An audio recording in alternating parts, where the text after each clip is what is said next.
Who pinched my bottom? I ask you, again, who pinched my bottom? Make yourself known. And do it again. Oh, my dears, it was the Prince of Wales who was asking this very question just yesterday in Cardiff. Who pinched his bottom? It wasn't me. It wasn't me, my dears. I will not take such disparagements. Well, I think he's I think he's taking after the late Duke, don't you? His darling grandpapa. Grandpa Philip, who used to make a quip whenever photographs were taken, sometimes had been captured muttering swear words and curse words under his breath, effing and blinding, but it always guaranteed a wonderful look on the photograph. It would capture some spontaneity, some gaiety, a lively photograph. And something else that is putting a smile onto the faces of all of us is the Spotify head honcho, Daniel Ek, who has been hinting that Archetypes, whatever that fiasco was, didn't work. It did not work. It failed to make consumers happy. Don't cry for me, Argentina, or should I say the ambassadoress of Argentina, Evita Ragland. Don't cry. Those bitter tears. Flop. Outright flop. She tried so hard to stitch together that GCSE level college project of all the feminists and all the activists and all the wokerati. And she even managed to rope in a few celebrities. Still, nosedive off a precipice. Hitting hard enough to put any snout out of joint. That podcast certainly made us miserable though, didn't it, my dears? Although it did give us a lot of laughs because it was comical. And it also gave us a lot of cringe. It was what's known in the kingdom as a damp squib. That's what the whole affair was. Rumours abounded over the last few days that there would be a replacement being sought for Dianne Feinstein. May she rest in peace. Her death left a vacancy for one Senator Markle. And this was what was being bandied about, that would have Senator Ragland on the way. No, again, that was not to come to pass. Gavin Newsom saw to that because he chose LaFonza Butler. So it's going to be curses coming from Montecito this weekend. Spotify Archetypes. Ruin. And no, nothing senatorial. You know, I've reached the conclusion that if she was to enter the world of politics, well, it would be sad for America, but also rather amusing. She'd be making a great big fool of herself, but also, you know, it would expose a lot of her inferior aspects. Although that doesn't really seem to put people off politicians, does it? Let's face it. But the advantage could be that it would mean she would have to surrender her title. Although, don't believe everything you read, because I see this quite a lot, that it means she would have to surrender the title Duchess, which would be wonderful and it would be great. But there are certain grey areas surrounding that. Some experts, constitutional experts, point to various clauses and various parts of the Constitution that say that it would certainly make it difficult and a diplomatic nightmare, cause a bit of tension between the kingdom and the United States. But there are others that say that there is no reason why she couldn't progress with her title. And I've looked into it on both sides, but it seems to be a constitutional grey area with various matters surrounding it outstanding. But that would certainly encourage her to drop the title. But while she and her precious Duke are spilling tears, salty, guilty white tears, over their spilt nut milk, the Prince and Princess of Wales brought joy to Wales. Yes, the Walesers were in Wales and there was hugs galore. Huggy. They were kicking off Black History Month. They met with Windrushers, particularly elders of the Windrush generation, and also the Ethnic Minority Youth Forum. Surely I'm an ethnic minority by now here in the kingdom. Surely by now, with all these millions and trillions coming into the kingdom at mass speeds of acceleration, beyond the speed of light, millions of them all trooping here to this terrible, awful place that no one would ever want to be. Well, they're all arriving here. You know, they're all arriving there in their millions and squillions, aren't there? Surely I'm the ethnic minority here in this land. Regardless, harping on about race and colour ain't my cup of tea, because we've progressed a long way past all of those sort of nasty businesses decades ago. But who brought us back to this situation? The likes of the Harkles and the BLM movement, etc., etc. It's not my cup of tea. But these folk, these particular folk, these part of the black community in Wales are my cup of tea. They are my cup of tea. And do you see the contrast between a poseur such as Marlene Headley in her role as Ngozi Fulani, that felonist? Do you see the difference, the contrast between a grifter like her, full of resentment and cynicism, and walking into a place like Buckingham Palace, looking and waiting to pounce on some poor septuagenarian, octogenarian, whatever she is, our dear Lady Susan, to pounce on her and humiliate her throughout the kingdom for asking, "Where you from, love? Where you from?" That kind of character versus this wonderful lot who are much more like the black and mixed members of my own family, who are warm and natural and positive and gorgeous. What gorgeous people they were. It looks like a wonderful, fun day. You could see the genuine enthusiasm on the faces of the Prince and Princess of Wales, and the beautiful faces of all the people that were assembled there. Hugs galore, as I say. Must drive the Harkles absolutely balmy, mustn't it, my dears? Must drive them crazy. They want to see black people hating on the Waleses and spitting blood. Hating on them. It's not going to happen, my love. Because genuine people, whatever their colour, can see genuine people. And that's what they see in the Waleses. Professor Uzo Owobi said they were so warm to our elders. The elders were thrilled to bits. The Race Council Cymru said a heartwarming moment was captured. Prince William and Princess Catherine were embraced with warmth and affection by the founder. Such connections are truly priceless. Booby Basher said a special moment was watching His Royal Highness take the time to speak to each and every person in the room. Catherine was arrayed in pinstripes and glossy tresses, and she was presented with a big cake, and she enjoyed a round of ping pong, like Queen Camilla did in France recently. Seems to be de rigueur. She got on like a house on fire with the Windrush elders, and it must make the Republic movement sick as well, the Republic movement of this country. Why? Do they really hope to stand a chance? You got to feel sorry for them, you know, with their vulgar, tawdry displays. Not our king, but they weren't betting on our not-so-secret weapon, were they? The Waleses, they really weren't. The Waleses represent hope, stability, decency. And by the time Prince William ascends to the throne as King William V, his destiny. Do you really think, Republic, that the public will reject our son of the nation? And his ravishing consort, Queen Catherine? Now listen, the shadow of Diana's ghost is always going to haunt His Majesty's reign.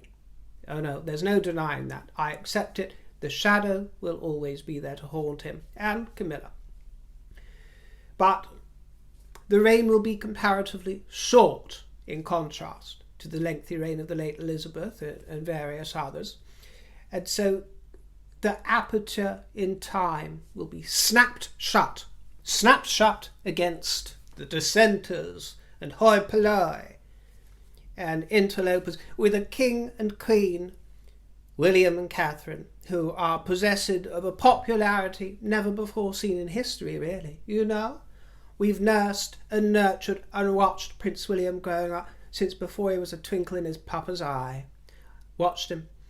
We've watched Catherine evolve from the Duchess of Cambridge, well, from Waity Katie, you know, biding her time. Waity Katie, the bride Cambridge, now in her role as Princess of Wales, you know, all that history, making friends as they're doing this week in Cardiff with cities all around the globe. Ukraine this morning as well. Catherine was seen, but I'll report on that in the next broadcast. Making friends all over the place, you know. A popularity that has possibly never been seen before in royalty. Why? Why? Because before the last century, the subjects of this land rarely ever saw their monarch at all, you know, aside from portraiture and later on in postage stamps and this kind of thing. Illustrations, they never saw, you know. There was a time there were no photos. Believe it or not, there wasn't even any YouTube, you know, 800-900 years ago. So, you know, they didn't even see them. So they didn't have the same relationship. People forget this. Yes, monarchy has been strong for centuries and centuries, but in the past you never even saw these people. You didn't even know what they looked like. Well, we know William and Catherine very intimately, don't we, my dear? Because they're part of our family. The royal family are interwoven as our family of the land in a way that is very visceral and vivid. We were there for his birth, we were there for his day of marriage, and it creates a unique bond. So resistance, republic, and all messy people is futile. A few comments came in on the subject of Queen Camilla wearing jeans the other day, and actually it did kind of, you know, the importance and impact of that moment sort of went under my radar. I was having a rather busy morning, so I mentioned it, said that she looked lovely, but I didn't really give my opinion on it. And it wasn't till you brought it to my attention that I realised how momentous that occasion was, because many of you, or some of you were for it, some of you were against the Queen Consort wearing jeans. Melissa Lentz said, River, I'm shocked you felt it all right for Her Majesty to wear jeans. Anywhere but her private garden. I saw my own mother wear pants. Only twice in my life. Once on the beach, she wore pedal pushers, and once in the late 80s when my brother bought her a chic pair of black lamb suede pants. Oh, what lovely taste your brother had. Must be a friend of Dorothy's. Diane Nash said, I don't think a queen should ever be photographed in jeans. Never, ever. And I'm from America. I do love my American fruities. I really do love my... you guys bring such a sort of sense of raucousness sometimes refined elegance, such a variety from the fruits of the states of America. Just love you, fruities. You know that I love you from all over the globe, my dear. I don't want to pick favourites, but you know that you bring a lot to our broadcast here. Basketeers. Sylvia Vivanco says, ooh, I love Camilla in jeans. She looks young. She seems like a lovely lady. She is, my dear. Google Monster says, Queen Camilla looks great in jeans. These flatter her. She doesn't need to wear those big coat dresses. Well, every sort of garment has its time, my dear, and it's neat. This was at the Braemart Literary Festival that she chose to wear the jeans. So, yeah, it was really a sort of public appointment, but she was among a lot of friends, it has to be said. But yes, it wasn't just her digging away in her garden, was it? So I've got to tell you, I'm very torn on the matter. This is one of these subjects I'm afraid, you know, I can be opinionated in many ways, although I often change my mind. No matter how determined I am with an opinion, but I do sit on the fence in many ways, I'm afraid to say. Sometimes that behooves me because it makes me rather impartial and able to see all aspects from all sides, you see, the lollipop, but it is a little bit frustrating in other ways. It's like I got, you know, like an angel and devil on the shoulder. Well, I've got, you know, multiple aspects of my personality. You know, on the one shoulder I've got the old-fashioned, fusty old stickler for a bit of protocol and rules, and then on the other side there's the rather modern, edgy funster who is a bit more carefree about these kind of things. It's a constant sort of friction within one's psyche, but I expect a few of you experience the same, so I can't really set it down one way or the other, my dear. And to be clear, I'm speaking here about public appearances. You know, what they do in their private life is something very different. And the late Queen was never seen in jeans, for reference. The late Queen, to my knowledge, never seen in jeans. But she did wear trousers in public on a few occasions. Seldom, but she did. She wears lots of trousers, wore, I should say. She wore a lot of trousers in private, though, in her private time behind the scenes. But Elizabeth was Queen Regnant, you know, we must make that distinction. Not consort. Camilla is a Queen Consort, not a Regnant, so we need to make that distinction, you know. She's not monarch. If the King were to appear at the same event, for example, in jeans, then I would be a lot more alarmed, but I think there's very little danger of that. I've only found one photograph of Prince Charles in jeans. There might be more, but from a bit of Googling, I could only find one example at a polo match with Diana. But I think there's very little danger of him rocking up now anywhere in jeans. Although Prince William, I think when he becomes king, I have to say, I think it's a little bit more likely that we might see a king in jeans and, you know, a smart blazer, smart casual if you like. So, not to my taste, no, not for a monarch, my dear. I don't want some smart casual affair. Prince Philip did wear jeans a few times. I couldn't find much documentary evidence. I found one example of him at the Calgary Stampede, of all things.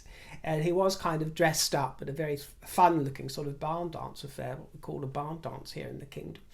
He was getting into the spirit at Calgary in his denims. And I live in jeans, by the way. I live in jeans. It's part of my daily uniform. If you haven't heard me say, because people ask what do you wear in your daily life, I wear a very simple uniform of sort of skinny jeans, a t-shirt in white, grey or black, and, you know, if it's this sort of season, then a nice cashmere knit around the shoulders. But that is my daily go-to. A pair of black boots, perhaps. And then for a cocktail party or the disco or the boudoir, I'll dress up and all bets are off, my dear. And I, you know, can go a little bit more exotic. But, you know, day-to-day, jeans.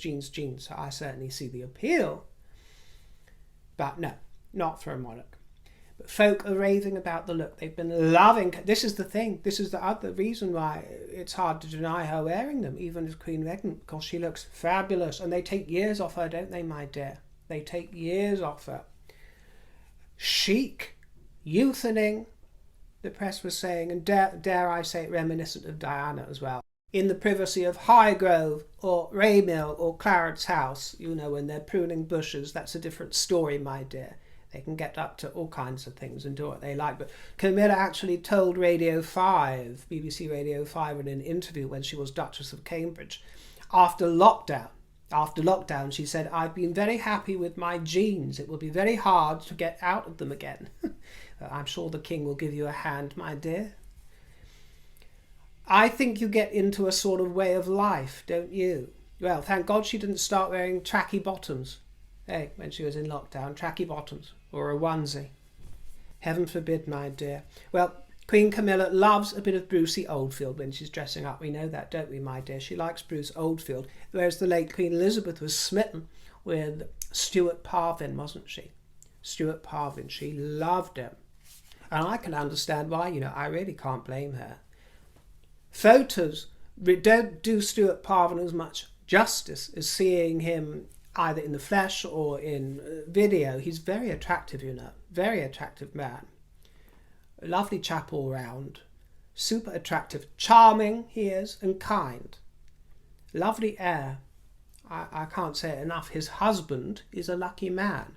And, you know, I notice these things about people. You know, when someone puts you in mind of someone, an expression, and you can't place it. I had this with Stewart Parvin, and I was noticing that his top teeth, when he smiles and his face is in profile, is putting me in mind of something. There's a sort of prettiness to his look. He's in the autumn. He's in the autumn of life, but he's got this sort of youthful, boyish prettiness to his face as well. And I couldn't think who was reminding me of.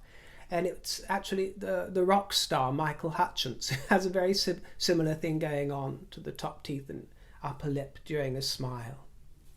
I notice these little things, my dear. No one else will probably see it, but I do. But, you know, very talented couturier, very talented, and worked intimately with Angie. our agent High Heels. They worked wonderfully together. She marched into his shop one day on secret assignment from the late Queen, and he didn't know that she was there. And she asked for, samples for a private client, a secret client. And it wasn't till some weeks later when she broke the news to him and said, my client likes your work. She would love to work with you. And by the way, it's the Queen. It's the Queen. Well, you can imagine, can't you, the shock. And they both worked together, Angela Kelly and Stewart Parvin, well, on many occasions, my dear. But one example is with another royal was Beatrice York, when she married into the Mappily Meltzeys. That gown already existed. It had been designed in the 1960s by Hartnell for Queen Elizabeth. Gorgeous it is, isn't it? Stunning. They added on some sleeves of organza, and together the two of them altered it and retailored it and sort of recreated it again, fitted it to Princess Beatrice. Stunning, wasn't it? Really stunning. And just to digress for a moment, seeing as we're talking about Princess Beatrice, I was watching, because it's, as well as Black Week, it's Dyslexia Week as well. Oh, they're going to have to start putting this on all our calendars and diaries, aren't they? There's a week for everything. When's River Week? That's what I want to know. Or Fruit Basketeer Week. That's what we need. Basketeer lives matter. Basketeers' lives matter. Can you imagine? It's Dyslexic Awareness a Month. And if you're not aware, Princess Beatrice is dyslexic, just like 1 in 10, is it? I think she said.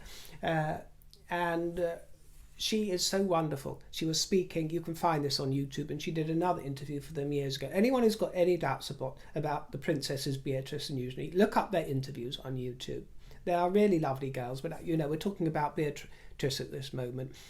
She has an incredibly pure heart. I know that I camp it up for the broadcast, but I'm telling you in all earnestness at this moment in time, she is so lovely. She has such a pure little heart, and there's something girlish about her without being immature or in any way sort of trite and gay as a daisy, bromidic and bright. She is springtime. It's like she is an eternal spring.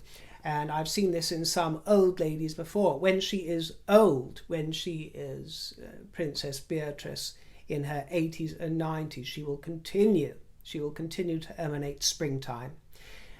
Just as, we progress through the seasons, but some of us carry a certain season within our heart.